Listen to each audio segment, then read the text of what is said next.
Ya, assalamualaikum warahmatullahi wabarakatuh. Kembali lagi bersama saya Kiangku Konspirasi dan Opik cabang PH King Opik Barlen. King Barlen. Nah, jadi orang nyebutna Kang Opik we. mau ngah tegenahan sama orang we. Ki Barlen. Nah, Ki Barlen supaya matuh gitu. Nah, Kang Opik ini salah satu kasarna naon ya. Seorang budayawan yang seniman yang menjaga salah satu warisan leluhur, khususnya leluhur di Subang lah. Salah satunya adalah bedog yang memang kemarin ini apa bedognya panjang bisa Bedog terpanjang, kebetulan dapat rekor bedog terpanjang di Indonesia bahkan dunia. Oh, ya, jadi 13 meter. Kang Ki Barlen ini menciptakan golok terpanjang di Indonesia bahkan di dunia. Nah, orang malah ngomongin bedog ya. Siap. Lantaran mun ngomongin bedog, geus kajawab. Geus kajawab. Siap. Ya campur aduk lah Kang Opik. Oke, siap. Menurut Kang Opik ya, sebagai salah satu pemuda di Subang lah. Iya. Melihat potensi yang ada di pemuda Subang ini sebenarnya gimana gitu. Pemuda Subang ini sebenarnya kumaha sih.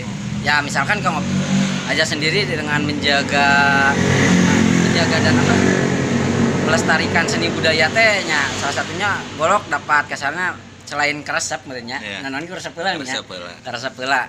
Tapi bisa melestarikan budaya gitu. Potensi di Subang pemudana kumaha sih sebenarnya gitu. Sebenarnya Subang teh punya potensi anu luar biasanya, baik dari segi potensi alamnya, SDM-nya baik itu gunung, daratan, sawah, terus lautan, dengan segala potensinya. SDM-nya saya yakin Subang banyak potensi. Ya. Cuman belum ada wadah yang benar-benar. Nah, pertama wadah. Yang kedua wadah yang benar-benar bisa menampung aspirasi mereka, kreativitas mereka. Gitu. Kadang banyak orang yang berkreativitas juga gara-gara teu aya wadahnya jadinya malas berekspresi lagi atau bingung mengembangkan bakatnya. Gitu saja. Buktinya banyak tokoh-tokoh Subang sekarang ayeuna termasuk Kang Emil jadi gubernur, termasuk Kang Dedi, Ibu Selika, beberapa udah jadi kepala daerah di daerah lain. Bukti bahwa orang Subang, turunan Subang seueur. Terus berkreativitas di daerah lain. Iya. Kualitasnya udah pada tahu. Gitu. Tapi kunaon di Subang terkembang, Bren? Kenapa di Subang belum berkembang? Mungkin itu masih ironis ya. Tapi mudah-mudahan kedepannya saya percaya anak-anak Subang, anak muda Subang bisa lebih mangprang. Nah, kalau bentuk perhatian pemerintah nih kepada orang-orang yang pemuda lah khususnya, kumaha tah? Apakah sedang-sedang atau kumaha? Apa kurang gitu? Kalau misalkan ini, kalau kita mau jujur ya jujur-jujuran ini mah kurang ya. Kurang. Kalau misalkan kalau pemuda udah diapresiasi, diperhatikan. Pemuda udah diperhatikan, udah ada wadahnya secara baik gitu kan.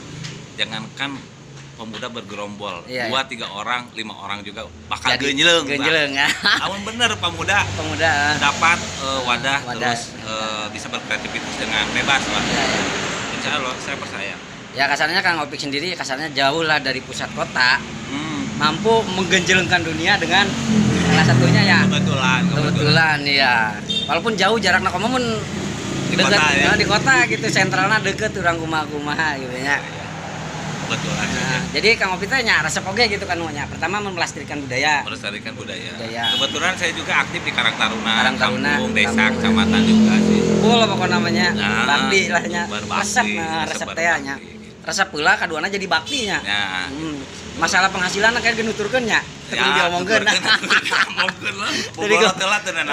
Tapi ngobrol-ngobrol tadi orang sacan ya tentang rencana hayang nanti tadi teh ngayakeun suatu festival lah, semacam festival golok. Harapan saja. Harapan. Tapi kan bisa jadi kenyataan dari harapan. Mudah-mudahan gitu kan, konsepnya udah ada ya. Konsepnya bagaimana ya, bocoran sedikit bocoran. Saya maaf ya, bukannya saya mendahului para senior saya atau apa. Cuman pula kembali dulu ge urang mah nu ngora. Sakabeng sok pikir beuleun gitu. Tapi kan negara ada di punggung yang muda teh, anak muda. Gitu kan. Nah, kalau mau tahu masa depan bangsa ya lihat anak mudanya gitu. Taranggun teh. Sedikit harapan lah buat Subang khususnya, ya. bukan Jawa Barat umumnya. Ya kedepannya kalau misalkan ada milik Sarerea. Orang milik wae dipaksakeun we gitu. Amun aya milik wae orang paksakeun gitu. Ya. Mudah-mudahan kedepannya saya ingin ngabuktikan kalau Subang itu punya cerita, punya sejarah. Menulis sejarah baru lah. Ya, punya tulis sejarah baru, terus juga sejarah tua juga ada ceritanya sebenarnya. Berkesinambungan gitu. Dan mudah-mudahan kedepannya bisa bikin event yang benar-benar spektakuler. Salah satunya apa yang menjadi jati diri Subang, yang menjadi karakter orang Subang harus diangkat. Jadi kita harus cari dulu sesuatu hal apa yang hanya ada di Subang, tidak ada di daerah lain, di negara lain gitu. Setelah itu kita angkat kita buat eventnya. Skalanya mudah-mudahan bisa nasional atau misalkan insya Allah internasional. Dari rumasan tadi mas skalanya kita kecil tapi ngajarin gede gitu. Nah, gitu. Banyak rumasan lawe gitu. Tapi kudu jadi insya Allah sih. Khususnya di dunia golok atau pusaka Nusantara, pusaka Indonesia. Mudah-mudahan kedepannya kita bisa bikin event skala nasional bahkan internasional. Insya Allah bisa menghadirkan tokoh-tokoh dari luar juga sih. Karena semua daerah punya perkakas atau pusaka tradisionalnya, semua negara juga punya. Kunaon teh diabrekeun di Subang. Gitu. Saya gereget gitu. Geregetnya. Nah, lamun syariat saya siap. Aing kenek mawa sarua senjata terkolot. Siap. Senjata karunek di bawah gitu. Nah, gitu. Angku. Ya harapan kita. Ya harapan lah. Tapi kasarnya ya hal sederhana yang memang menjadi karakteristik orang Subang justru dimunculkan dengan sederhana tapi gila bener. Tadi ninggal ada konsep-konsepnya memang luar biasa ya. Cek saya tema kedepannya ya mencek abim kan rada frontal orang pemerintah nek memperhatikannya alhamdulillah gitu.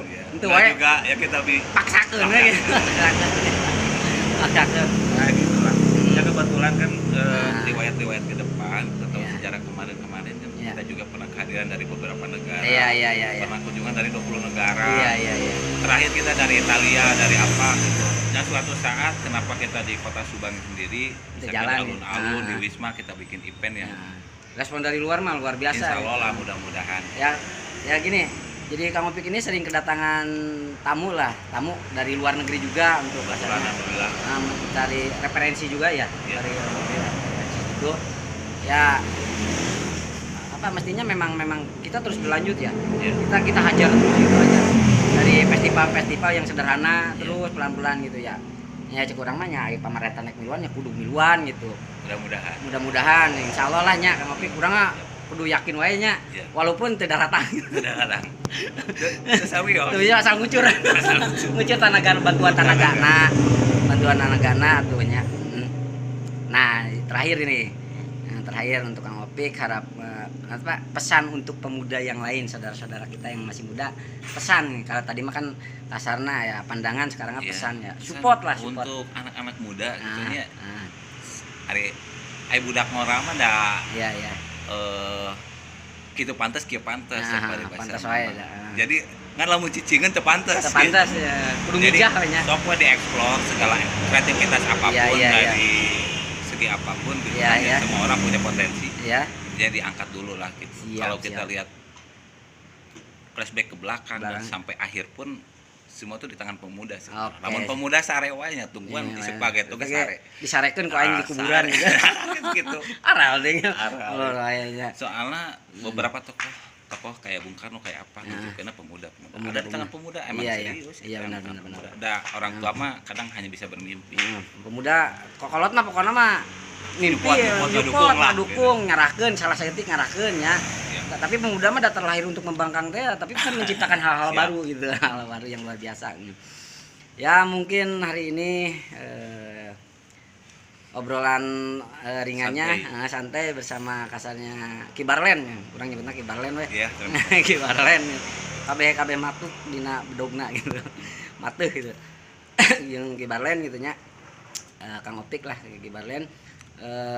Obrolan ringannya salah satu pemuda yang memang kasarnya melestarikan, bukan mencintai lagi tapi melestarikan salah satu warisan leluhur ya. Kang Opik Nah, dicukupkan sekian.